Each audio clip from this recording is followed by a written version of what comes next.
আমরা বলেছি এই বাজেটটা ঘাটতি বাজেট। আমরা বলেছি যে রাজস্ব লক্ষ্যমাত্রা নির্ধারণ করা হয়েছে এটি অবাস্তব।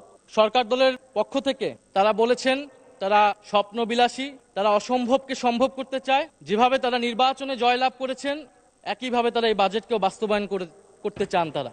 তো মাননীয় স্পিকার, নির্বাচনের বিতর্কে আমি যাব না, সেটা অন্যদিকে চলে যাবে, নিশ্চয়ই একদিন সত্য প্রকাশিত হবে। মাননীয় স্পিকার, বাজেট অর্থনীতির সাথে সম্পর্কিত। রাষ্ট্র যেমন কোনো আবেগের বিষয় না, অর্থনীতিও কোনো আবেগের বিষয় না।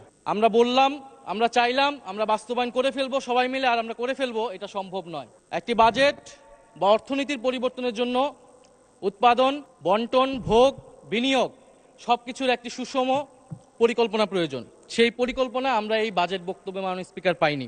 মাননীয় স্পিকার, বাজেটের যাওয়ার আগে আমি যদি একটু অর্থনৈতিক প্রেক্ষাপট নিয়ে কথা বলি।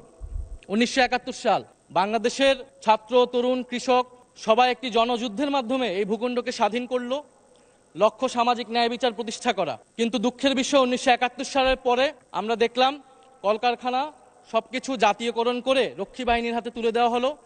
আওয়ামী লীগের নেতাকর্মীরা সবকিছু দলীয়করণ করলো, ভোগ দখল করলো। ফলশ্রুতিতে দুর্ভিক্ষ আসলো, হাজার হাজার মানুষ মারা গেল, আমাদের অর্থনীতি আরো ভঙ্গুর পরিস্থিতিতে আসলো।